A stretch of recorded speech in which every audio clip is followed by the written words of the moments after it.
말씀은 구약성경 시편 34편입니다. 구약성경 825쪽에 있습니다.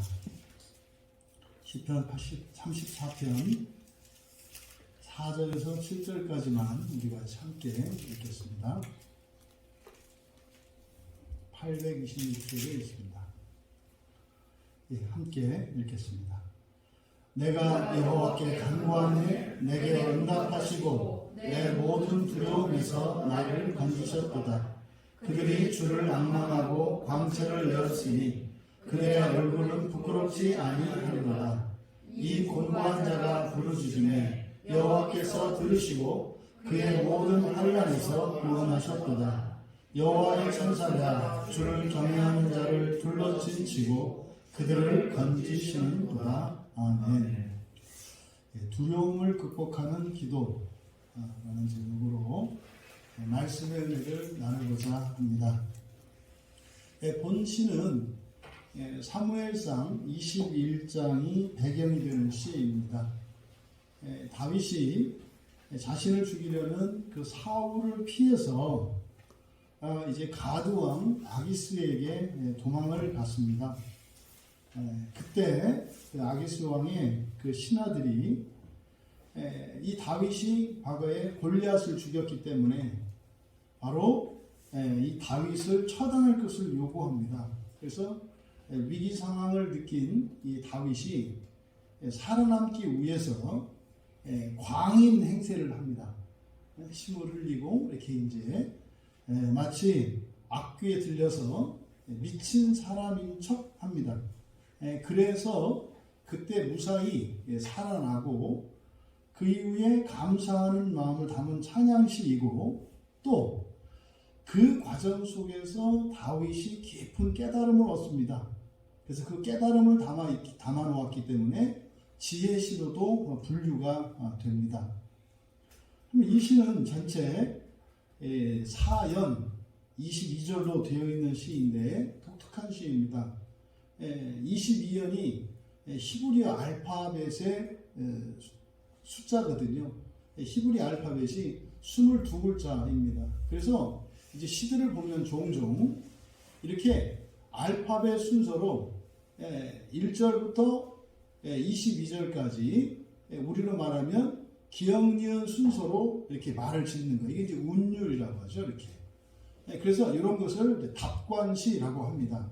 이게 대부분은 그래서 쉽지가 않아요. 이런 답관체로 짓는 게, 예를 들어서 뭐 우리가 이제 뭐 세 글자 말짓기 뭐 이런 거 하지 않습니까? 삼행시, 사행시 이런 거 하잖아요. 그러면 이제 그 삼행시를 주려면 첫 번째 그 말을 써서 해야 되기 때문에 억지로 이렇게 이제 하는 경우들이 있잖아요. 그래서 이 답관체로 시를 만드는 것은 굉장히 어렵거든요.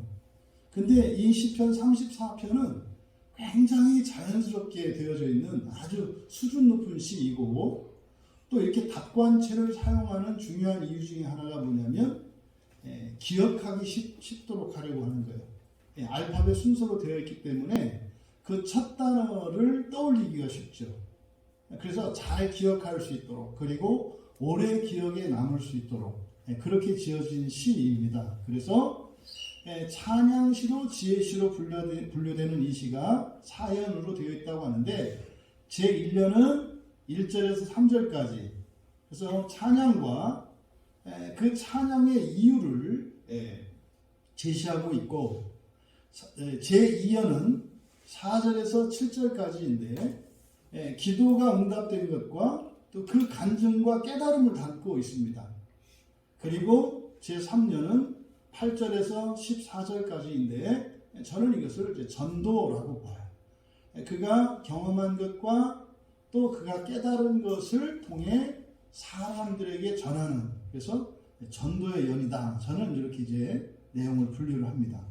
그리고 네 번째 연 제4연은 15절에서 22절인데 여호와 하나님을 믿는 신앙에 대한 보증이에요.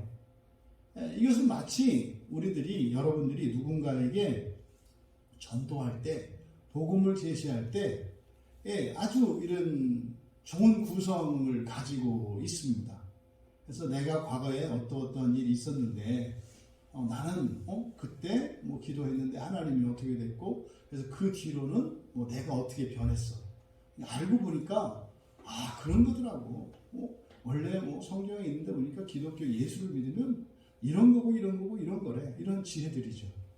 그리고 나서 이제 마지막으로 보증을 하는 거예요. 나만 그런 게 아니라 누구도 그렇고 누구도 그렇고 누구도 그렇고 우리에게 그런 사람 많아. 뭐 이런 식으로 지금 전개된 시입니다. 그런데 요 배경이 사무엘상 21장이라고 그랬잖아요. 그때 다윗이 미친 척 하거든요. 그러니까 미친 척 하는 그게 하나님께 감사의 제목이 된 이유는 이게 다윗이 자기의 꾀로 그런 것이 아니라 하나님이 주신 어떤 지혜이거나 특별한 계시가 있었어요. 그러니까 이것은 다윗의 어떤 그것이기보다는 하나님께서 가르쳐 주신 거예요. 그래서 이렇게 하면 될까 했는데 된 거예요. 그래서 다윗이 살아났고 하나님 말씀에 순종하였을 때 참으로 그렇게 된 그것에 대해서 이제 찬양하지 않을 수가 없는 거죠. 이제 그렇게 만들어진 시입니다.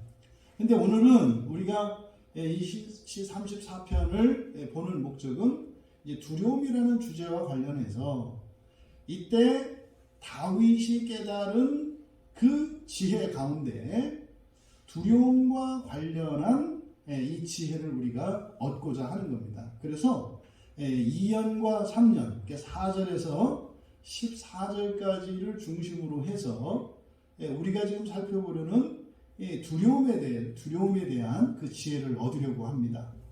두려움은요, 창세기 3장 10절에 처음 등장하는데 이것은 사람이 범죄한 이후에 우리의 전 인격이 또 이 세상 모든 것이 완전히 이렇게 부패하고 타락하고 오염된다 그랬습니다.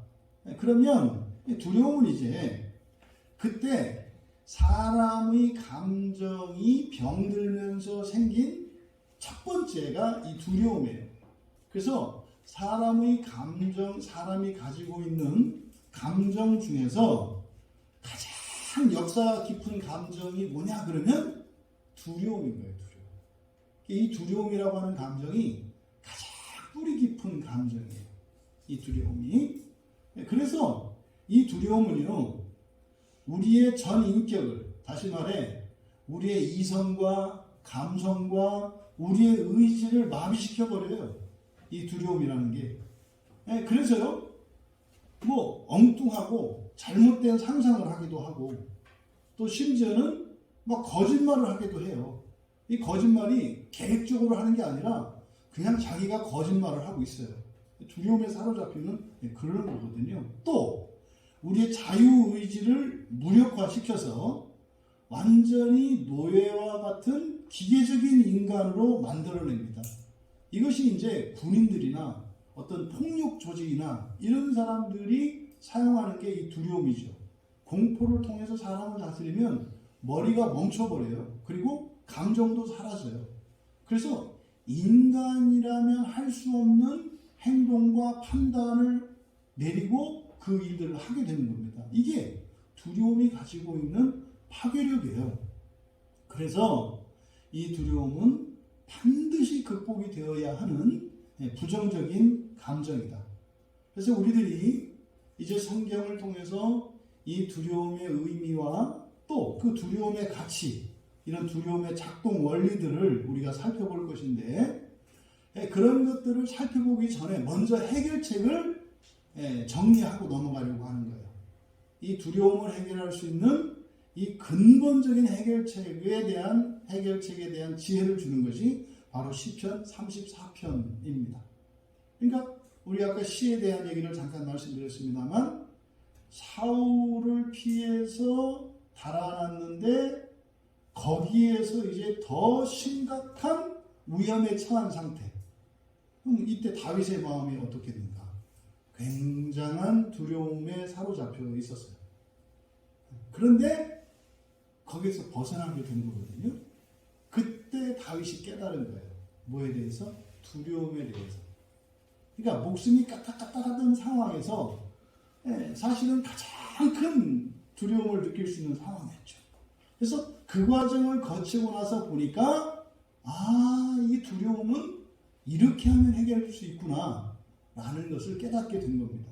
그래서 1차적으로 여러분들이 오늘 이 시간을 통해서 주시는 이 하나님의 말씀으로 이 두려움을 근본적으로 해결하게 되는 그 은혜가 우리 모두에게 임하기를 바랍니다. 먼저 이 모든 두려움은 기도로 극복할 수 있다는 거예요. 기도로 극복할 수 있다. 4절에서 내가 여호와께 간구하며 내게 응답하셨고 내 모든 두려움에서 나를 건지셨도다. 이렇게 이야기를 해요. 여기서 간구하며 이게 이제 찾는다는 뜻이에요. 찾다, 찾았다. 다라시라는 말인데 내가 여호와를 찾았다. 그랬더니 그가 응답하셨다. 그러면 내가 찾은 이유, 그러니까 내가 여호와를 찾은 이유, 그리고 여호와께서 나에게 응답하신 것, 그것이 무엇이었습니까? 내가 지금 두려워하는 이 상황이에요. 여기서 이 두려움이라고 하는 것은 보통 우리가 두려워하다 그러면 야래잖아요. 근데 여기서 내 모든 두려움, 이것은 두려워하는 것들, 구체적인 문제들을 나타내요. 내가 두려워하는 문제, 이거는 굉장히 다양한 것일 수 있잖아요. 그럼 다윗의 두려움은 무엇이었어요? 지금 이 가드 왕으로부터 죽임당하는 거였다고요. 사실은 그 이전에 사울로부터 죽임당할지도 모르는 이 두려움이었죠. 근데 이거는 사람마다 달라요. 어떤 사람은 지금 내 병 때문에 그래서 치료받는 것 때문에 두려워할 수도 있고요. 이 주사를 맞을 때 얼마나 아플까? 그 주사 무서운 사람은 그 공포가 이루 말할 수 없거든요. 그러니까 개인에 따라서 상황에 따라서 다양한 것들, 그것이 여기서 말하는 두려움이에요. 근데 이 두려움이라고 하는 말이 많이 사용되지 않는데 보통 여기서는 이제 두려움이라고 이제 의역을 한 겁니다만 70인역 번역을 보면은 이 두려움을 타작마당으로 번역했어요. 타작마당이 뭐냐면 추수하고 껍질을 깨트리기 위해서 대표적인 게 이제 콩깍지 이런 거거든요. 콩을 추수하면은 콩이 이렇게 콩깍지 속에 들어가 있다고요. 그러면 콩과 콩깍지를 분리시키기 위해서 타작마당에다 쭉 늘어놔요. 그리고 나서 거기다가 어떻게 하면 이제 도리깨질을 하거든요. 이제 막 때리면 콩깍지가 벗겨지면서 이제 콩만 나와요. 그러니까 타작마당이라고 하는 것은 그 알곡을 추수하는 것이기는 합니다만 뭐 하는데요? 투드리는 데요. 그래서 여기서 이 두려움이라고 하는 것은 그 공포죠. 그러니까 내가 이 콩깍지가 돼가지고 타작마당에 누워있는 상태. 그러니까 이제 막 그 도리깨질이 막 내려올 거 아닙니까? 그러니까 여러분들이 무엇인가 걱정하고 염려를 해요. 이제 앞으로 무슨 일이 일어날 것인데 그때 일어날 이것에 대한 공포, 고통에 대한 이때 느끼는 감정, 이게 이제 두려움이에요. 그러면 그 두려움에서 나를 건져주셨다고 이렇게 얘기를 해요. 건져주셨다. 나를 건져주셨다. 그리고 5절에 그들이 주를 앙망하고 광채를 내었으니 그들의 얼굴은 부끄럽지 아니하리로다. 여기서 그들이 주를 앙망했고 그가 광채를 나타내셨다. 이게 뭐냐면 바로 하나님께 기도하는 사람들이죠. 하나님께 기도를 하면요, 앙망하다, 이게 보다라는 뜻이거든요. 보았다. 그리고 그가 광채를 내셨다. 그들의 얼굴이 부끄럽지 않을 것이다. 이게 무슨 말이겠습니까? 여호와를 찾으면 여호와께서 응답하실 건데 그것은 누구나 다 여호와를 찾으면 여호와께서 응답하실 것이고 그러면 그것으로 인해서 그들의 문제가 똑같이 내가 구원받은 것처럼 구원받을 수 있을 것이다. 이렇게 말씀을 한 거예요. 그러니까 이것은 자신의 신앙, 자신이 경험한 일이지만 이것을 일반화시켜서 이야기를 하고 있는 겁니다. 그 6절에서는 권고한 자가 부르짖음에 이렇게 되어 있어요. 권고한 자. 여기서는 우리는 두려움과 관련해서 이것을 적용시키면 두려움이 있는 사람이죠. 두려움이 있는 사람. 평안이 결핍된 사람. 그러니까 두려움이 있는 사람이 부름에 여호와께서 들으시고 그의 모든 환난에서 구원하셨다. 여기서 바로 하나님을 부르니까 들으시고 구원하신대요. 지금 여기에 보면 이 시인이 사용하는 단어들을 보면 4절에서 간구함에 찾았다 이렇게 되어 있잖아요. 그리고 5절에서 악망했다 보았다잖아요. 여호와를 보았다. 그리고 이어서 또 불렀다. 6절에 불렀다. 그러니까 굉장히 기도하는 사람과 하나님을 굉장히 인격적인 관계로 나타내고 있어요. 그러니까 하나님이 멀리 계신 분이 아니라, 그리고 이렇게 내가 말할 수 없는 이렇게 지체 높은 분이 아니라 언제든지 내가 찾아가서 말할 수 있고, 말하면 알아듣는 것뿐만 아니라 내 마음을 공감하는 분으로 지금 나타내고 있는 거죠. 그러면요, 그 하나님이 어떻게 하신다는 거예요? 들으시고 도우신다는 거예요. 그런데 7절은요, 어떻게 구원하시는지를 구체적으로 나타낸 본문이거든요. 7절을 보니까 여호와의 천사가 주를 경외하는 자를 둘러친치고 그들을 건지시는도다. 되게 멋있어요. 그러니까 신자가 기도할 때 하나님이 그 신자의 기도, 그러니까 두려움에 빠져 있는 신자가 하나님께 구원해 주시도록, 하나님 이 두려움에서 나를 구원해 주십시오 라고 이렇게 기도할 때 하나님이 들으시고 두려움으로부터 그를 구원해 주시는데, 어떤 방식으로 구원하시는가? 그래서 어떻게 해요? 여호와께서 여호와의 천사들을 보낸대요. 그리고 여기서 주를 경외하는 자, 이 경외하다가 사실은 두려워하다거든요. 주를 두려워하는 자를 둘러지치고, 그러니까 여러분이 마치 이제 전쟁터 한가운데에서 나무병에 대해서 적진에 혼자 남아있는 거예요. 근데 막 사방에서 적진들이 막 그 총칼을 들고 죽이려고 막 오는 거죠. 뭐 공포가 엄습하지 않습니까? 그때 주님하고 이제 기도 외친 거예요. 그랬더니 하늘에서 막 빛이 번쩍번쩍 하면서 탁 내려오더니 갑자기 내 주변에 천사 군대가 쫙 둘러싸고 나를 죽이려고 다가오는 적들을 향해서 뭐 레이저 같은 것을 쫙 바랐는데 적들이 그냥 싹 타서 없어지는 거. 이게 지금 7절에서 그린 모습이에요. 그러니까 여러분이 예수를 믿는다고 하는 그 권세가 얼마나 놀랍고 대단한 것인지를 가르쳐 주는 거죠. 여러분, 이럴 때 하나님이 잘난 체 하려고 이랬을까요? 믿지 않는 우리 때문에 그런 거예요. 믿지 않는 우리 때문에. 우리가 지금 12월 한 달 기도회를 하잖아요. 이거는 제가 여러분을 괴롭히려고 하는 것도 아니고, 저도 생고생을 하려고 하는 것도 아니고, 뭐 그냥 고집 부리는 것도 아니고, 하는 목적이 뭐예요? 잘 되자는 거거든요. 잘 되자는 거예요. 저도 잘 되고 싶고요. 우리 교회들도 잘 되기를 바라요. 잘 된다는 것은요, 영적으로나 육적으로나 하나님 나라에서나 이 세상에서나 모두 다예요. 우리는 두 쪽 다잖아요. 그죠? 잘 되기를 위해서 하거든요. 그런데요, 놀라울 정도로 많은 사람들에게 그런 생각이 없다는 거예요. 없다는 거예요. 둘 중에 하나예요. 잘 되고 싶지 않든지, 두 번째는 믿지 않든지. 그러니까 잘 되고 싶은 마음이 없어요. 그러면요, 기대가 없죠. 그것은 단지 이 12월 기도회뿐만이 아닙니다.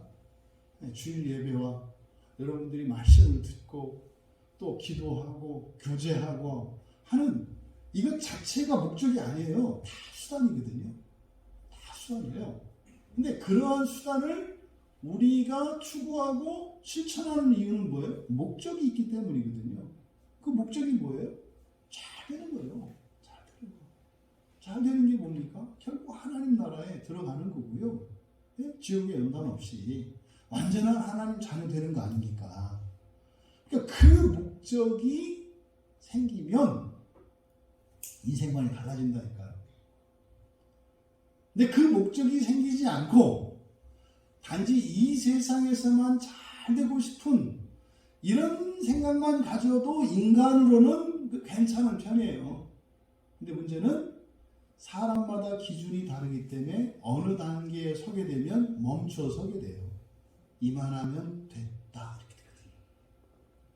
여러분, 지금 여기서 하나님께서 다윗을 통해서 그런 두려움 속에 있는 다윗을 구원해 주시는 그 과정에 일어난 영적인 일들을 7절에서 보여주고 계신 이것을 이렇게 보여주시는 것은 뭐예요? 여러분, 이건 실제이고요. 실제이고, 그리고 이거는 될 수도 있고 되지 않을 수도 있고 한 그런 게 아니에요. 실제로 하나님께서 하늘로부터 천군 천사들을 보내어 주셔서 실질적으로 일을 천사들로 하여금 하게 하셔서 우리의 원수들을 물리치고 우리를 보호해주는 실질적인 힘으로 역사하신다는 것을 가르쳐 주시는 겁니다. 여러분,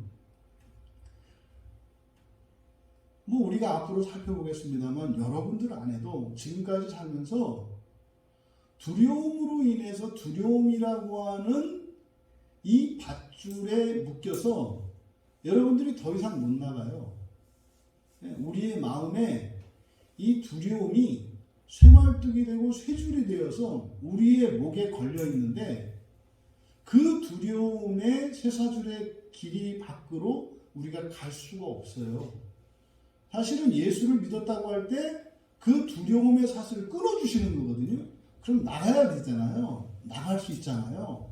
그런데 나가지 못하게 하는 이 중요한 쇠사슬 중에 하나가 두려움이라는 거예요. 근데 이 두려움은 쇠사슬이 아니라 생고무줄 같은 거예요. 생고무줄. 끊어지는 게 아니라 늘어나는 거예요. 늘어나는. 그래서 이 두려움은 우리가 사는 동안요 완전히 끊어지는 게 아니라 힘줘서 끌고 가다가 힘 빼면 뒤로 딸려오는 이런 거예요. 그래서 이 감정의 문제가 한번 해결이 되면 싹 해결되는 게 아니라 뭐예요? 힘 빼면 다시 이제 곤두박질 쳐서 쇠말뚝에 갖다 머리 부딪히는 거예요. 그러니까 어떻게 해야 돼요? 사는 동안은 힘 빼지 말고 고무줄을 당기면서 하셔야 되는 거예요. 이렇게. 그러면 하나님으로부터 계속 은혜를 받아야 힘을 공급받아야 버틸 거 아닙니까? 그리고 더 강력한 힘을 받아야 더 끌고 갈 거 아니에요. 이렇게 하면서 이제 여러분의 이제 영적인 근육이 생기는 거예요. 그래서 여러분들이 이 두려움의 문제를 해결하는 데 있어서 바로 이 두려움은 무엇으로 해결할 수 있다? 기도로 해결할 수 있다. 어떻게? 내가 기도할 때 하나님이 하늘의 천군 천사들을 보내어 주셔서 나의 두려움의 원인이 되는 것을 직접적으로 천사들로 하여금 일을 하게 하셔서 그 문제의 근원을 해결시켜 주시기 때문에 두려움이 해결된다는 거예요. 그러니까 기도를 통해서 이 기도가 우리의 모든 두려움을 극복해 줄 수 있는 은혜의 방편이니까 우리에게는 강력한 무기라는 거예요. 그러니까요, 여러분, 미워할 때도 그걸 어떤 사인으로 받아들여라? 기도하라는 사인으로 받아들였잖아요. 그러니까 여러분들이 두려워할 때도, 근데 문제는 뭐라고 했어요? 두려우면 그냥 마비가 돼서 멍하고 있기 때문에, 그러니까 기도할 수 있는데 기도할 수 있다는 것을 몰라요. 그래서 그냥 얼어붙게 된다 이 말이에요. 이게 고양이 앞에 쥐처럼 그런 거예요. 그런 거. 그러니까 어떻게 해요? 이렇게 멀쩡할 때 생각을 해야 된다. 겁먹으면 기도하는 거다. 뭐 이렇게. 두려움이 오려면 기도하는 거다. 그래서 제가 그 얘기 하지 않아요? 그거 뭡니까? 자다가 가위 눌리는 분들이 있거든요. 기도로 다 끊어낼 수 있어요. 가위 눌렸을 때 정신은 있거든요. 그때 기도하면은요, 기도에 좋은 그 훈련 도구가 그 가위 눌리는 거거든요. 그때 막 별의별 생각이 다 드는데, 그때 기도하면은요, 정말로 몸을 풀어내는 그걸 경험하거든요. 근데 오늘 성경을 보니까, 내가 막 그때 가위 눌릴 때 막 기도해가지고 풀렸던 게 뭐예요? 그때 하늘의 천사들이 와가지고 나 이렇게 손가락 발가락 안마하고 이렇게 근육을 풀어주고, 또 이렇게 악한 영들이 내 안에 집어넣는 이 나쁜 생각들을 없애고 하는 이런 일들이 있었구나. 마치 외과적 수술을 받는 것처럼 우리가 이렇게 이해할 수 있는 거죠. 창세기 32장 11절에 보면 야곱이 겁먹어가지고 두려워서 이제 형 에서를 만나러 가잖아요. 바단 아람에서 돌아오는데 이제 형이 이제 군대를 몰고 말이죠 온다는 얘기를 들었어요. 창세기 32장 11절에서 내가 주께 간구하오니 기도해요.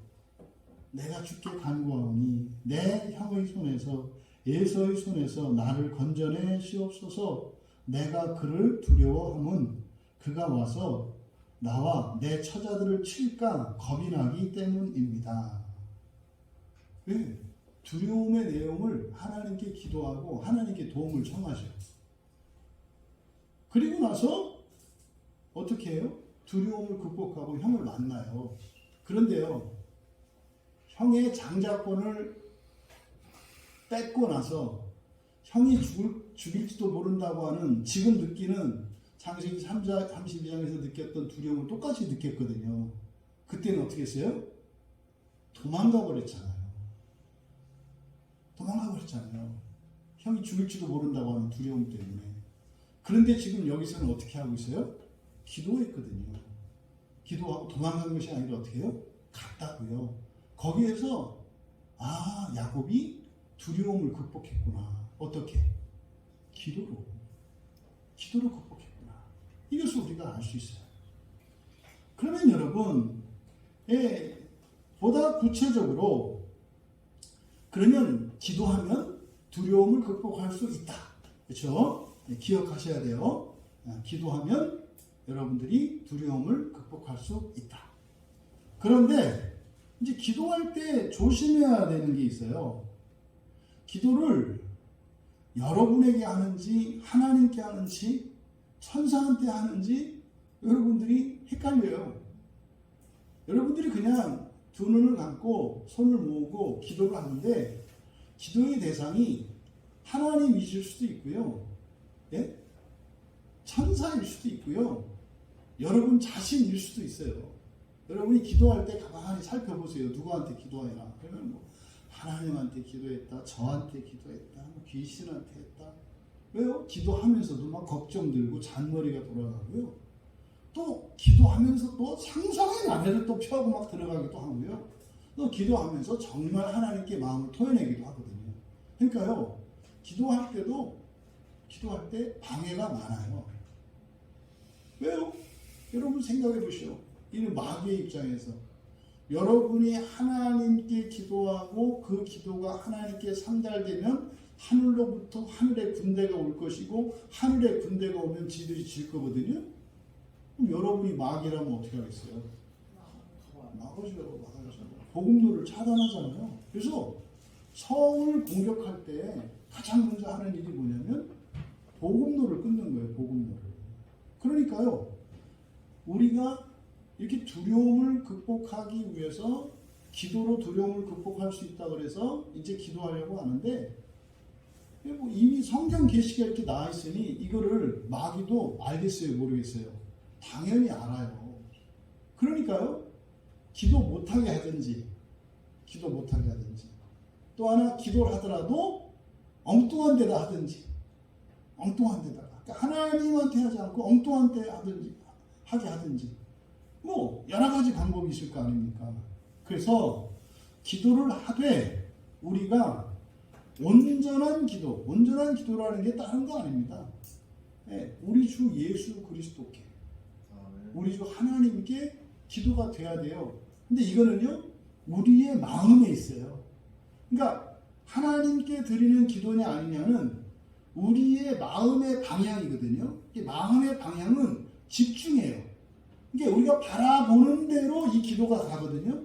그러면 주님은 여기 계시는데 내가 이쪽을 향해서 기도하면 이건 기도가 아니에요. 이거는 백날 해봐야 안 된다 이 말이에요. 내가 기도를 20년 했는데 안 됐어. 그럼 뭐 하나님의 뜻이 있든지 아니면 잘못된 기도이기 때문에 사실은 기도가 아닌, 자기가 기도를 엉뚱한 데다 해놓고, 아니 내가 살기를 강원도에 사는데 제주도에다가 냈다 편지를 보내고 답장 안 온다고 뭐라고 하면 어떡하냐 이 말이에요. 최소한 강원도에는 보내고 나서 뭘 얘기를 해야지, 어떻게 강원도에 있는 나에게 편지를 보낸다고 하면서 맨 앞에 제주시 이렇게 써놓고 그걸 어떻게 답장이 안 온다고 나를 타박하냐 이 말이에요. 예?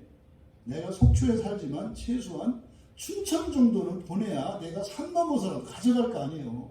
근데 제주도에다 보내놓으면 내가 어떻게 와?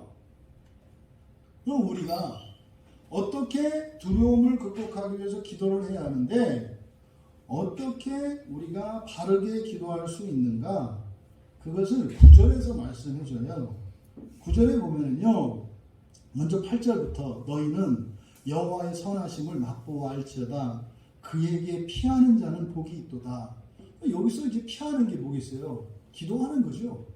여호와께 기도하면 돼요. 여호와께 기도하면 돼요.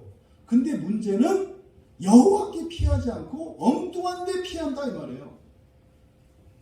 실제로 여러분들이 기도할 때 기도를 내가 100분을 했다. 그럴 때 100분 가운데 몇 분이 하나님께 가고 몇 분이 나한테 한 거고 몇 분이 엉뚱한 걸 했는지 여러분들이 따져보셔야 돼요. 어떤 사람은 10분을 기도했는데 10분 동안 온전히 하나님께 기도할 수도 있고, 어떤 사람은 100분을 기도했는데 1분밖에 기도 못했을 수도 있어요. 그래서 여호와께 해야 돼요. 여호와께 피하는 자, 여호와께 기도해야 돼요. 그러면 어떻게 여호와께 기도할 수 있는가? 9절에서 뭐라고 그랬습니까? 9절 같이 읽습니다. 너희 성도들아 여호와를 경외하라. 그를 경외하는 자에게는 부족함이 없도다. 여기서 경외가 두려움이지 않습니까? 그러니까 여호와만 두려워하라는 거예요. 그러니까 우리가 두려움을 극복하기 위해서 하나님께 도움을 청할 수 있는데, 그러면 그 기도가 오직 하나님께 집중해야 되는데 그렇지 못할 수 있다는 거잖아요. 그 답으로 가르쳐 주신 게 뭐예요? 여호와를 경외하라. 이거 그냥 여호와만 두려워하라는 거예요. 여호와만 두려워하라. 시편 34편 9절에도 비슷한 내용이 있죠. 너희 성도들 34편 9절을 지금 읽었죠. 여호와를 경외하라. 경외하는 자에게는 부족함이 없도다. 그러니까 여호와만 두려워하라는 거예요. 그러니까 두려움의 대상은 누구이어야 한다? 하나님이셔야 한다. 오직 여호와 하나님이셔야 한다. 또 반대로, 그러면 여호와만 두려워하면 다른 무엇에 대해서는 두려워할 필요가 없다. 그러면 바꿔 말하면 여호와를 두려워하지 않으면 어떻게 되는 거예요? 세상의 모든 두려움이 너에게 임할 것이다. 그걸 선택하라는 거예요. 그러면 우리가 기도할 때 집중하지 못하고 우리가 엉뚱하게 초점을 맞추지 못해서 그 기도의 능력을 경험하지 못하도록 방해하는 것이 또 두려움이라는 거예요. 그럼 결국 우리의 마음이 집중되지 않는 것은 두려움 때문이라는 거잖아요. 그래서 우리가 하나님께 집중할 때 집중하는 방법이 뭐하라는 거예요? 하나님을 두려워하라는 거예요. 두려워하라. 그래서요, 여러분들이 이 두려움이 헷갈려요. 언제는 두려워하라고 하시잖아요. 여호와를 경외하라, 그죠? 그랬더니 또 아브라함아 두려워하지 마라 그래요. 이게 두려워하라는 거예요. 하지 말라는 거예요. 언제는 두려워하지 말라고 했다가 언제는 또 두려워하라고 했다가 이게 헷갈린단 말이에요. 그러면요, 이 사람이 하나님에 대한 두려움이라는 것은 가져야 되는가, 가지지 말아야 되는가? 그래서 문제는 여기 있다는 거예요. 하나님만 온전히 두려워하면 모든 두려움을 가지지 않게 된다는 거거든요. 근데 우리들에게 두려움이 있다는 것은 다시 말해서 하나님을 온전히 두려워하지 않는다는 얘기잖아요. 그러면 이 두려움이라고 하는 것이 이성적인 두려움이 있고요, 감정적인 두려움이 있어요. 근데 지금 우리가 두려움을 극복해야 된다라고 할 때 극복해야 되는 이 두려움은 감정적인 두려움이죠. 우리 감정적인 두려움이에요. 이성적인 두려움이라고 하는 것은요, 예의 발음으로 나오죠. 이성적인 두려움은 예의 발음으로 나오잖아요. 그러면 우리가 하나님을 두려워하라 할 때는 감정적인 두려움일까요? 이성적인 두려움일까요? 이성적인 두려움인 거예요. 이성적인 두려움을 가지려면 하나님에 대한 지식과 믿음이 있어야죠. 하나님이 어떤 분이신지 알면 우리가 하나님을 두려워하게 됐어요. 두려워한다는 게 다른 거 아니에요. 여러분들이 어떤 사람들은 막대하고 어떤 사람들은 주의 깊게 대하죠. 막대하는 사람은 누구예요? 남는 게 아무것도 없는 사람이에요. 근데 여러분들이 조심스럽게 대하는 사람은 뭐예요? 남는 게 있는 사람이에요. 쓸모가 있는 사람은 여러분들이 주의 깊게 조심스럽게 지극한 정성으로 대하게 돼 있어요. 근데요, 뭐 별 볼 일이 없고 기대가 없어. 그럼 어떻게 돼요? 막대하게 돼 있어요. 이게 이성적인 두려움이에요. 이성적인 두려움이 없으면 자기 마음대로 해요. 근데 이성적인 두려움이라고 하는 것은 가치 판단에 의해서 일어나는 거잖아요. 이 사람이 어떤 사람인지, 옛날 아시죠? 그때 그 서울에 어떤 큰 교회 장로님이, 어려운 교회 도와주기 위해서 허름한 잠바 입고 전국 다니시는 장로님이 계시다고, 잠바 입고 후련후련해서 키도 작아져가지고 정말 가난하게 보이시는 장로님이 수요일날 이렇게 어려운 교회만 찾아가서 후진건하게 이렇게 와서 예배 드리고 이렇게 하면서 이제 거기서 딱 당첨이 되면 1억, 2억 지원해서 막 교회 세워준단 말이에요. 근데 그 사람을 보고 어떻게 보느냐에 따라서 그 교회 목사가 그 장로님을 이렇게 두려워하는, 경외하는 대상으로 지극한 정성을 가지고 다하든지 아니면 막대하든지 둘 중에 하나 아니에요. 그렇죠? 근데 내가 누군지 신분을 밝히면 누구든지 다 하죠. 그러잖아요. 폐지신을 할머니 네 아까 한번 끌어줬더니 고맙다고 내 유산을 너에게 물려주겠다고. 그때 그 유산이 몇백억이야. 이런 얘기만 들어도 다니는 폐지 죽는 할머니가 달라 보여요. 이런 지식만 들어봐도 진짜 여러분, 제가 농담처럼 했지만 오늘 이후로 여러분 주변에 폐지 죽는 할머니가 다르게 보인다는 거 아십니까? 이게 지식의 효과예요. 지식의 효과. 그래서 이성적으로 우리가 하나님을 두려워해야 돼요. 하나님이 어떤 분이신지. 그래서 우리가 함부로 할 수 없는 거예요. 그런데 죄가 들어오면서 이성적으로 두려워하는 게 아니라 감정적으로 두려워하니까, 감정적으로 두려워하면 어떻게 되냐면 관계를 해쳐요. 감정적으로 두려워하면. 이성적으로 두려워하면요 더 가까이 가게 돼 있어요. 왜요? 저분에게 잘 보이면 내가 팔자가 바뀌어. 그럼 어떻게 해요? 자꾸 왔다 갔다 하면서 웃고 그러는 거잖아요. 가서 필요한 거 없으세요? 이러는 거 아니에요. 근데요, 감정적으로 두려워하면 어떻게 돼요? 점점 멀어지고 뒤로 가고 기둥 뒤로 숨고 문 열고 몰래 나가고 이러는 거죠. 그래서 이 두려움은 성경에서 우리더러 두려워하라, 주로 이제 우리나라 성경에 경외하라 이렇게 되어 있죠. 이때 경외하라 할 때 경외하라는 것은 이성적인 두려움을 말하는 거예요. 그러니까 아담은 여호와 하나님이 창조 주신 것을 알아요. 그래서 이성적으로 하나님을 두려워한단 말이에요. 그래서요, 더 가까이 간다니까요. 그런데요, 이놈은 마귀가 불순종하게 만들므로써 감정적으로 두려워하게 만들었어요. 그러니까요, 감정적으로 두려워하게 되면요, 이성적으로 두려워하는 것과 정반대의 일이 일어나요. 그래서 우리들이 두려워하다라고 하는 이 말에 이중적인 의미가 있다는 것을 여러분들이 아셔야 한다. 그래서 두려움 자체가 나쁜 것은 아니에요. 그러니까 이성적으로 두려워해야 하죠. 이성적으로 두려워하려면 지식이 있어야 되고 믿음이 있어야 한다. 그런데 이것도 없이 저것도 없이 그냥 막연히 두려워해. 이거는 감정적인 두려움이거든요. 우리가 극복해야 되는 것이 바로 이 감정적인 두려움입니다. 그러면 우리가 여호와를만 두려워하라 할 때는 하나님에 대한 지식과 믿음으로 이성적으로 하나님을 두려워하는 거예요. 그러면 우리의 마음이 어떻게 돼요? 하나님께 집중돼요. 하나님은 모두 다 이겨. 하나님은 전능하셔. 하나님이 나를 사랑하셔.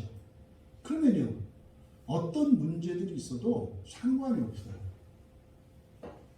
이게 여호와를 경외하라는 의미예요. 그런데 내 감정에 이런저런 두려움이 들어.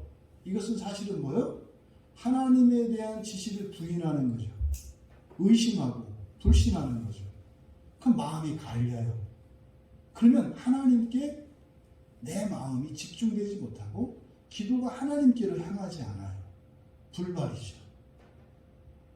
그래서 우리가 두려움을 기도로 극복할 수 있는데, 그렇게 두려움을 극복할 수 있는 기도를 위해서는 어떻게 해야 된다? 여호와만 두려워해야 한다. 여호와만 두려워해야 한다. 또 세 번째로, 그러면 어떻게 여호와를 경외하는가? 어떻게 여호와를 두려워해야 하는가? 구체적으로 11절에서 14절에 걸쳐서 두려워하는 법을 가르쳐 줬어요. 그러니까요, 다윗이 확실히 안 거죠. 확실히 안 거예요. 이제는 두려움을 어떻게 극복할 수 있는지 확실히 안 거예요. 기도로 극복할 수 있고, 그리고 두려움을 극복할 수 있는 기도를 하기 위해서는 여호와를 경외해야 되고, 또 어떻게 여호와를 경외할 수 있는지를 말씀해 주고 있어요. 11절에 너희 자녀들아 와서 내 말을 들으라. 내가 여호와를 경외하는 법을 너희에게 가르치리로다. 엄청난 거죠. 그러니까 여기에서 다윗이 얻은 지혜를 얻는다면 두려움을 극복할 수 있는 기도를 할 수 있겠네요. 그럼 모든 두려움을 이길 수 있겠네요. 야, 여러분, 이거 팔자고 치는 거 아니에요? 팔자고 치는 거잖아요, 여러분. 엄청난 진리잖아요, 엄청난 진리. 그럼 그게 뭐냐? 생명을 사모하고 연수를 사랑하여 복받기를 원하는 사람이 누구냐? 내 혀를 악에서 금하며 내 입술을 거짓말에서 금할지어다. 악을 버리고 선을 행하며 화평을 찾아 따를지어다. 지금 우리 제가 읽은 이 말씀이 엄청난 진리거든요. 여호와를 경외할 수 있는 법이니까 어마어마한 진리잖아요. 이거를 좀 더 이해하기 쉽도록 하기 위해서는 성경의 원문을 좀 참조해 볼 필요가 있습니다. 이것을 정리하면 하지 마라 뭐 이렇게 되어 있는데, 먼저 첫 번째 6가지로 정리를 하겠습니다. 첫 번째, 선을 보기 위해 인생을 기뻐하고 날들을 사랑하라.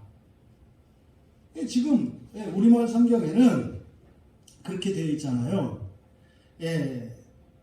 여호와를 말씀하고 12절에 생명을 사모하고 연수를 사용하여 복받기를 원하는 사람이 누구뇨? 이렇게 됐잖아요. 이게 목적이에요, 목적. 이렇게 하기 위하여 이런 뜻이거든요. 그러니까 먼저 이 목표를 가져야 돼요. 그 목표가 뭐라고요? 선을 보기 위해, 그리고 삶을 기뻐하고 날들을 사랑하는 거예요. 선을 보기 위해. 그러면 선한 것을 보기 위해? 그럼 선한 게 뭘까? 선은 좋은 거라고 그랬죠. 좋고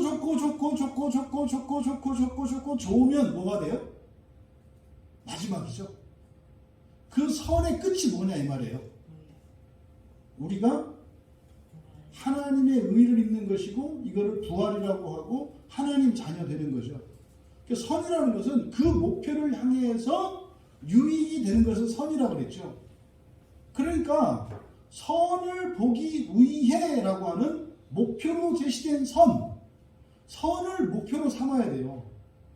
근데 이 선이 사실은 아직 구약 성경에서는 정확하지가 않죠.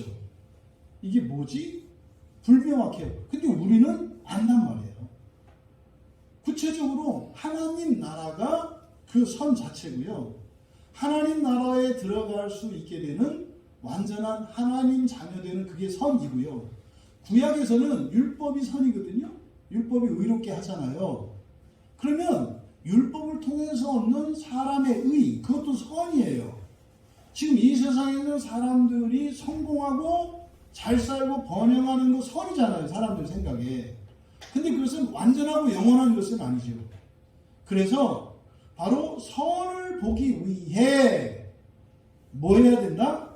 삶을 기뻐해야 하고 날들을 사랑해야 한다는 것을 가르쳐줘요. 그러니까 여러분이 여호와를 경외하기 위해서는요, 선을 보기 위해 삶을 기뻐하고 날들을 사랑하라는 거예요. 말하고 보니까 선을 보기 위해, 그러니까 우리 청년들이 또 딴 생각할 것 같은데, 그럼 오늘부터 내가 선을 보기 위해서 그 선이 아니야. 딴 선이야, 딴 선. 그 선을 보기 위해서 어떻게 해요? 삶을 기뻐하고 날들을 사랑하래요. 그 삶이 인생이에요. 선을 목표로 삼아야 합니다. 그것을 위해서 살아가는 여러분의 인생을 기뻐하시고 하루하루를 사랑하래요. 이게 여호와를 경외하는 방법으로 가르쳐 주신 첫 번째예요.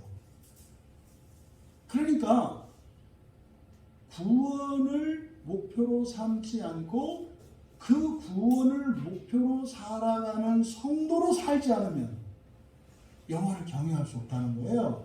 그런데 그 완전한 구원을 목표로 살아가는 신자들의 삶이 어떤 거래요? 인생을 기뻐하고요, 하루하루를 사랑하는 거예요. 우리 스스로 점검해 보셔야 돼요. 이게 지금 두려움을 극복하기 위해서 기도하기 위한 여호와를 경외하는 법 첫 번째. 두 번째, 혀를 악에서 금할 것. 악한 말을 하지 말라는 거예요. 그러니까 도덕에서도 악한 말을 하지 말라고 하잖아요. 근데 이것은 도덕이 아니라 지금 영적인 거예요. 영적이고, 이것은 우리 인생의 모든 두려움을 없애는 거예요. 그럼 여러분, 악한 말이 뭐예요? 욕하고 이런 걸 악한 말이라고 하시면 안 돼요. 여러분들은 악하다라고 했을 때는 선에 반하는 거죠. 선에 반하는 게 악한 말이에요. 그래서 목표가 뭐였습니까? 첫 번째가 선이 목표였잖아요. 그러니까 최종적인 구원에 반하는 모든 말이 악한 말이에요. 그러니까 그냥 저급하고 상스러운 이런 비속어나 이런 것을 말하는 게 아니라 뭐 그런 건 당연히 악한 말이죠. 근데 여기서 말하는 악한 말은 그것이 아니라 선에 반하는 거예요. 그러면요, 진리와도 관계되어 있겠고요. 또 잘못된 정욕이나 세속적인 신앙이나 이런 것들과도 관계되어 있겠죠. 그러니까 굉장히 포괄적인 의미예요. 악한 말이라고 하는. 하지만 어떤 의미인지는 다 아시겠죠, 그렇죠? 지금 뭐 본문을 주의하려고 하는 게 아니니까 이 정도로. 또 세 번째, 입술에서 거짓말을, 이때 거짓말이라고 되어 있는데요. 거짓말이라는 것은 뭐 사실과 다르다 이런 뜻이고요. 원래적인 의미는 속이는 말이에요. 속이는 말. 속이는 말을 하지 말라. 속이는 말. 이게 속이는 말이니까요. 사실이 아닌 것을 알면서 하는 모든 것이 속이는 말이에요. 사실이 아닌 것을 알면서 하는 말이 속이는 말이에요. 그러니까 속이려면 내가 잘못이라고 하는 것을 알면서 진짜인 것처럼 말을 해야 되는 거예요. 거짓말은요, 모르고도 할 수 있어요. 근데 속이는 말은 그런 것을 말하는 게 아니라 먼저 내가 알아야 돼요. 알고 있는 것과 다르게 말하는 거예요. 그래서 이 속이는 말의 초점은 내가 알고 있는 해야 되는 말을 하지 않는 걸 말해요. 이게 사실은요, 이게 진리를 말하는 거거든요. 진리를 말하지 않으면 속이는 거예요. 근데 진리를 말하는 게 얼마나 힘든지 아시죠? 진리를 말하면 사람들이 이렇게 좋아하지 않거든요. 적당히 가서 설탕 좀 뿌려서 몇 개 가시 빼고 이렇게 가시 발라내고 이렇게 줘야 좋아하지, 있는 그대로를 주면 사실은 진리는요 고통스럽게 해요. 네, 그렇잖아요. 여러분 주변에 바른 말만 따박따박 하는 사람도 있잖아요. 뭐라고 할 수 없는데 그렇게 사랑스럽지 않죠? 그런 거예요 원래. 그래서 여기서 속이는 말, 거짓말, 속이는 말은 하지 마라. 이걸 바꿔 말하면 진리만을 말하는 거죠. 사실만을 말하는 거죠. 네 번째, 악을 버리고 다섯 번째, 선을 행하며. 그러니까 이 악을 버리는 것과 선을 행하는 것, 이것은 같지만 다른 거죠. 예. 악을 버리는 이 일은 사실은 우리의 옛습관을 끊어내는 거예요. 옛습관이고, 이 옛습관, 여기서 항상 선악을 여러분들이 생각하실 때는 나에게 유익이 되고 해가 되고 이런 기준으로 생각하셔야 돼요. 그러면 악을 버리고 할 때는 뭡니까? 우리들이 가지고 있는 생활 습관들 가운데 우리에게 해가 되는 생활 습관들, 이것을 떠나라는 거예요. 그리고 다섯 번째로는 그 떠나는 것으로 그칠 것이 아니라 그 자리에, 미움이 있는 자리에 사랑으로 채워야 된다고 그랬잖아요. 귀신이 하나 나갔다가 7 귀신이 들어온다고 그랬잖아요. 거기에 거룩한 영이 채워져야지 그냥 빈 공간으로 남아있으면 또 들어온다 이 말이에요. 그래서 1차적으로는 악을 버리는 것, 그리고 2차적으로는 나에게 유익한 일을 행하는 것. 이것이 네 번째, 다섯 번째입니다. 그리고 여섯 번째, 화평을 찾아 따를 것. 평화하지 않습니까? 평화를 구하며 쫓으라. 평화는 혼자 누리는 게 아니죠.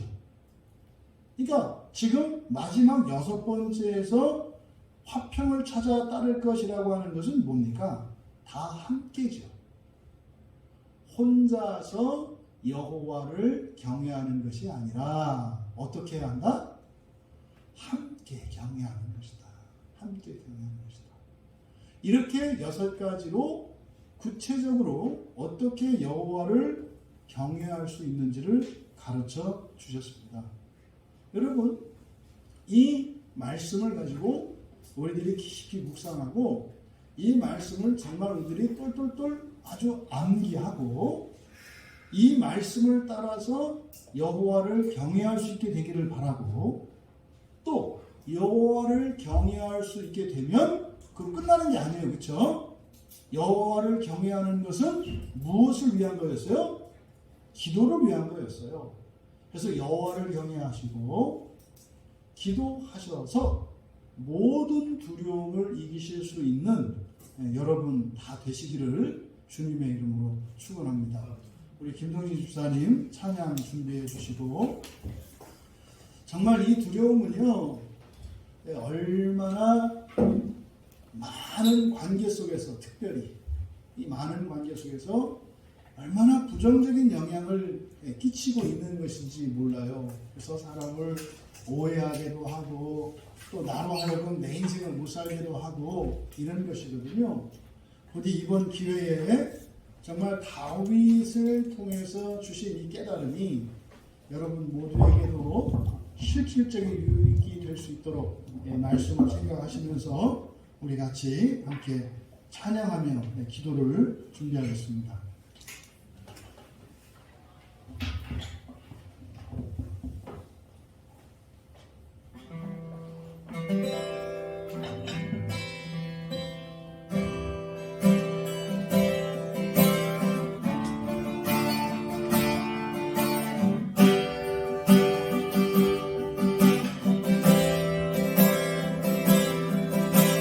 정결한 마음 주소서. 주님 소멸하네. 한 번 더 정결한 마음 주소서. 주님 소멸하네. 여호와의 상은 거룩한 곳 오래 잡으구나. 헛다란 뜻 버리고 주 하신 그의 길 따르니 깨끗한 손으로 겸백해 가소서. 주 얼굴 보아니 오주 얼굴 하이. 구원의 하나님 주의 의로 이 백성이 서서. 주는 주의 이 수련에 부르게 하소서. 주 영광 나타내소서. 어린 양 따르니 어디로 인도하든지 자기를 부인하고 주 따르니 주 영광 나타나 모든 육체 보리라. 주 이름 온 세계 위에. 어린 양 따르니 어디로 인도하든지 자기를 부인하고 주 따르니 주 영광 나타나 모든 육체 보리라. 주 이름 온 세계 위에. 구원의 하나님 주의 의로 이 백성이 서서. 주는 주의 이 수련에 부르게 하소서.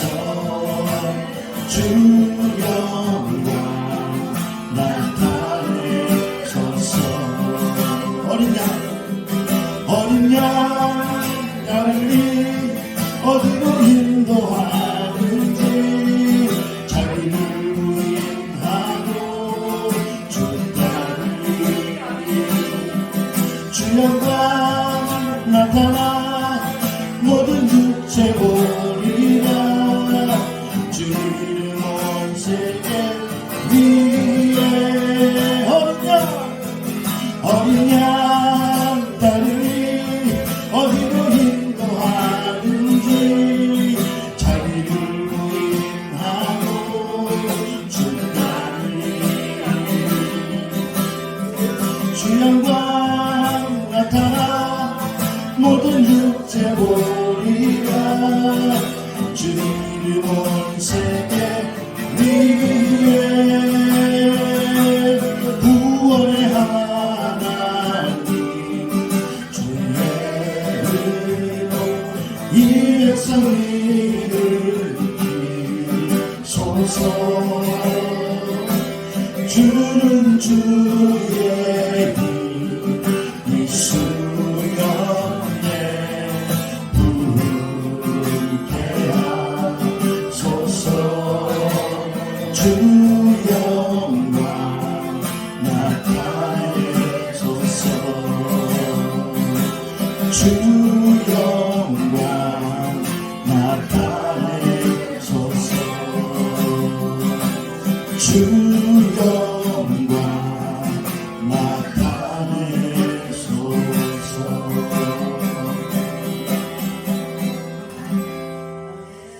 우리 함께 말씀을 기억하며 우리 한번 기도합니다. 하나님께서 분명히 기도를 통해서 모든 두려움을 이길 수 있다고, 모든 두려움을 극복할 수 있다고 말씀하셨습니다. 그렇게 두려움을 극복하기 위해서는 온전한 기도가 필요하다는 것, 이 시간 말씀을 생각하며 우리 함께 정말 여러분들이 두려움 극복을 위하여 오늘 말씀을 붙들고 나아가겠노라고 결단하시고 하나님의 은혜를 구하며 잠시 우리 기도하는 시간을 갖습니다.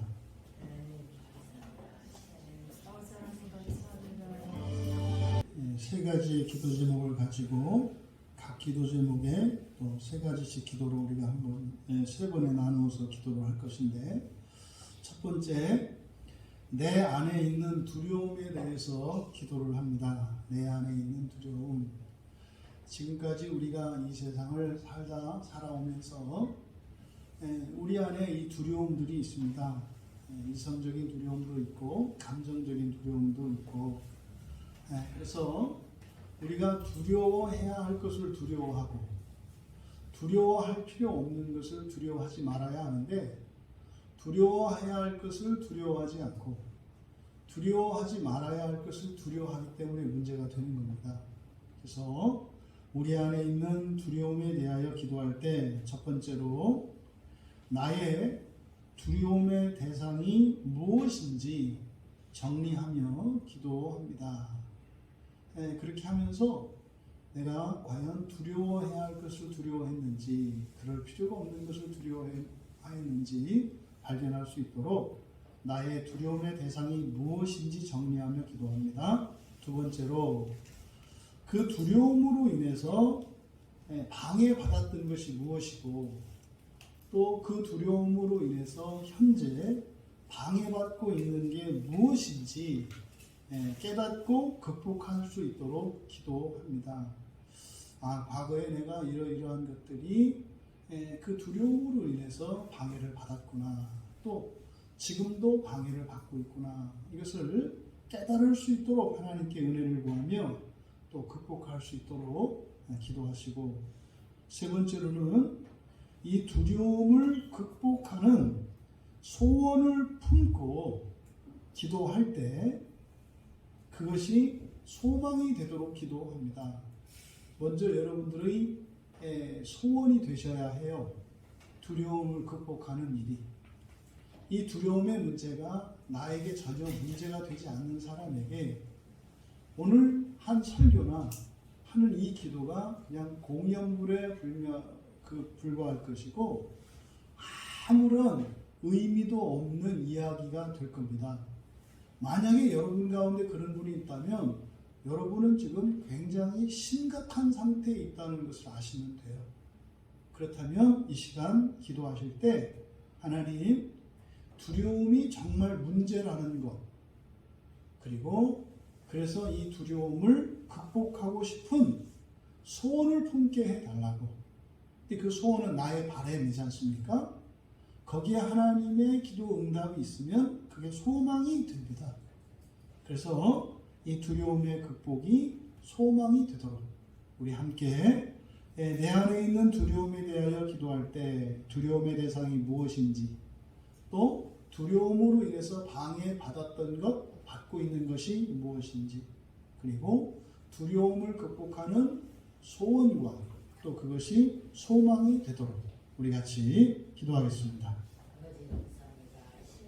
이 두려움을 근본적으로 해결하기 위해 우리가 기도해야 하는데, 그렇게 기도할 수 있도록 기도하기 위해서는 여호와를 경외해야 합니다.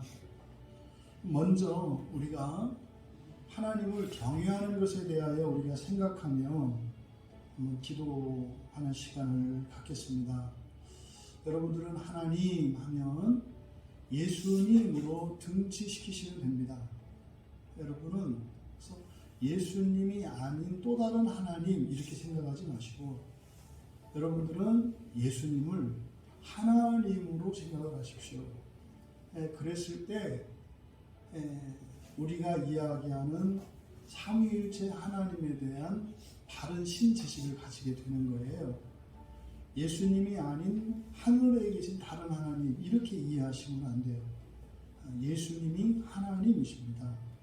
그러면 먼저 구체적으로 어떻게 경외할 수 있는가 가르쳐 주신 것을 놓고 기도하기 전에 이 하나님에 대한 경외심에 대해서 우리가 기도할 때 첫 번째로 내가 예수님을 어떤 존재로 생각하고 있는지 고백하며 기도합니다. 하나님, 저는요 예수님이 이런 존재라고, 이런 분이라고, 하나님은 아니고 하나님의 아들이라고, 또 우리를 구원하기 위해서 십자가에 죽으셨지만은 창조주는 아니라고, 또 여러분이 과연 예수님을 어떤 존재로 생각했는지 지금 여러분의 생각을 말로 고백을 해보세요. 하나님께 이야기하는 거죠. 절대 여러분이 그것으로 정죄당하거나 심판받거나 채점하는 게 아니니까 여러분들의 말로 고백을 해보셔야 해요. 나는 예수님을 이러한 분으로 알고 있었습니다. 믿고 있었습니다. 이것을 고백하는 기도를 하시고, 두 번째로 그러면 과연 여러분이 알고 있었던 그 예수님이 우리가 유일하게 두려워해야 하는 우리의 경외의 대상이신 그 하나님이심을 분명히 믿고 있었는지 여러분들의 신앙을 하나님께 고백하며 기도합니다. 그런 신앙을 가지고 있었다면 감사하며 참으로 내가 예수님을 온전히 경외하고 있는지 생각하시며 기도하면 되고, 여러분이 정말 예수님을 경외의 대상이 아니라 그저 만만한, 그리고 내가 필요한 것을 도와주는, 흔히 말하는 그런 중보자 예수 정도의 수준에서 예수님을 나의 어떤 도구로, 수단으로 인식하고 있었다면 이 시간 회개하십시오. 그것은 마치 자식들이 부모를 용돈이나 주고 내 필요나 채워주는 존재로 생각하는 것과 같은 거죠. 그럼 여러분들이 예수님을 과연 경외의 대상이신 하나님으로 분명히 믿고 있었는지 여러분의 신앙을 고백하며 기도하시고, 세 번째로 예수님은요 창조주이시고 구속주이시며 심판주이심을 믿을 수 있도록 은혜를 구하며 기도하십시오. 예수님은 창조주시고 구속주이시고 심판주이십니다. 동시에요. 동시에. 이 가운데 무엇이 하나 빠져 있다면 우리는 여호와를 경외할 수가 없어요. 우리가 경외심에 대하여 기도할 때 내가 예수님을 어떤 존재로 생각해 왔는지 고백하며 기도합니다. 두 번째로 과연 내가 예수님을 경외의 대상이신 하나님으로 믿고 있었는지를 고백하고 회개하며 기도합니다. 세 번째로 예수님이 창조주시며 구속주시며 심판주이신 것을 믿을 수 있도록 은혜를 구하며 우리 같이 기도하겠습니다.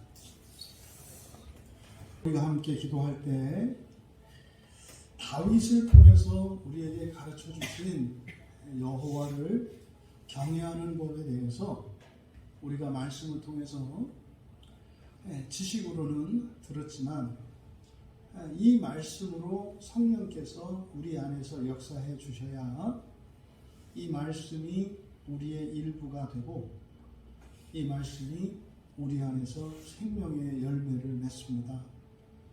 그냥 살면서 우리도 모르는 사이에 우리 마음속에 자라난 이 두려움들이 있고 또 그 두려움 밑으로는 무한히 뿌리내린 그 두려움의 뿌리가 있습니다. 그것들이 우리 마음을 딱딱하게 하는 것이거든요. 우리가 여호와를 경외해야 하는 법에 대해서 함께 기도할 때 하나님 우리 마음에 있는 두려움을 제거해 주시고 그 두려움의 뿌리를 뽑아 주시고 우리의 마음을 기경하여 주시도록 우리가 함께 기도할 때 첫 번째로 우리들이 사용하는 말을 고백하며 회개하며 기도합니다. 여러분 회개하실 때 여러분이 생각으로만 이것이 죄였구나 이렇게 하시면 안 되고요. 하나님께 말로 고백을 하셔야 돼요. 하나님 제가 이러이러한 말들을 했었고 제가 이러이러한 죄인이었습니다. 말로 고백을 하셔야 해요. 하나님이 여러분의 마음의 중심을 아시지만 회개는 인격적인 행위이기 때문에 여러분이 말로 할 때 회개가 시작이 됩니다. 그래서 우리들이 내가 사용하는 말을 고백하며 용서를 구하며 기도합니다. 여러분이 했던 악한 말이 무엇인지 또 여러분들이 사용해왔던 속이는 말이 무엇이었는지 그것을 고백하고 그리고 그치기로 결단하고 하나님께 용서하여 주시도록 그러면 내가 과거에 했던 악한 말, 속이는 말이 나의 말이 아니고 죄의 말이 되어서 성령께서 그것을 죽이십니다. 그러면 더 이상은 그런 말을 기뻐하지 않고 또 그런 말을 사용하지 않게 됩니다. 그래서 첫 번째로 내가 사용하는 악한 말과 속이는 말을 고백하며 용서를 구하며 새롭게 하여 주시도록 기도하고 두 번째로 우리들의 행실을 위해서 행실에 대해서 행실을 놓고 기도하는데 악한 일, 나를 해롭게 하는 내 인생의 손해가 되는 이러한 악한 일들을 생각하고 그것을 버리기로 결단하며 기도합니다. 또한 선을 행하도록 나의 몸과 마음과 영혼에 유익이 되고 나의 인생을 부욕해 하는 선한 일을 하며 살겠노라 결단하며 기도합니다. 이때도 마찬가지고 여러분들이 말로 고백을 하셔야 해요. 이러이러한 행동과 이러이러한 습관들은 악한 일이었습니다. 말로 하셔야 돼요. 말로 하지 않으시면 절대로 회개가 되지 않고 안 고쳐집니다. 구체적으로 제가 하나님 이러이러한 일들은 악한 일입니다.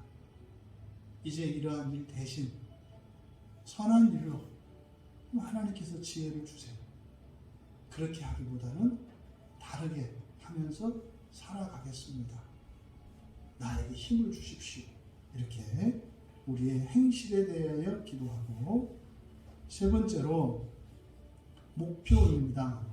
선을 위하여, 선을 보기 위해 다시 한번 내가 하나님 자녀 되고 첫째 부활로 하나님 나라에 들어가는 소망을 위해서 이것이 이유이고 목적입니다. 내가 완전한 하나님 자녀 되고 첫째 부활로 하나님 나라에 들어가는 그 소망을 위해서 인생을 기뻐하게 하소서. 다른 것 때문에 인생을 기뻐하는 것이 아니라 그 목적을 위하여 그 소망을 위하여 살아가기 때문에 나의 인생이 기쁜 것을 알고 기뻐하게 하소서. 그래서 하루하루를 소중히 여기며 하루하루를 사랑하며 살게 하옵소서.